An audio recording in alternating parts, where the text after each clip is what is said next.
Toutes les astuces pour des macarons inratables, c'est par ici. Pour commencer, dans un grand récipient, on mélange le blanc d'œuf, le colorant, dans un mélange temps pour temps sucre glace et poudre d'amande pour former une pâte d'amande. Ensuite, on réalise un sirop avec du sucre et de l'eau. En même temps, on monte des blancs en neige et lorsque le sirop atteint la température de 121 degrés, on l'incorpore délicatement au blanc monté jusqu'à obtenir le bec d'oiseau. On incorpore cette meringue italienne à notre pâte d'amande, d'abord énergiquement et ensuite plus délicatement, un peu à la manière d'une mousse au chocolat. Et maintenant un geste un peu technique.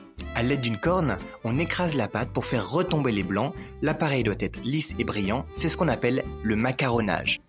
Ensuite, on poche nos macarons sur une plaque à l'aide d'une poche à douille en veillant à bien les espacer et les pocher en quinconce. On tapote bien sous la plaque pour enlever les bulles d'air et on enfourne 15 minutes à 145 degrés chaleur tournante. Au bout de quelques minutes, une jolie collerette se forme sous les macarons. À la sortie du four, on débarrasse les macarons sur le plan de travail pour qu'ils refroidissent, pour ensuite les rassembler par paires. C'est le moment que je préfère. C'est maintenant le moment de garnir nos macarons. Toujours à l'aide d'une poche à douille, ici j'ai choisi une ganache montée à la framboise. On recouvre chaque macaron avec sa coque correspondante et c'est fini. C'est quand même pas compliqué, non? Attention, on attendra bien 24 à 48 heures pour le déguster.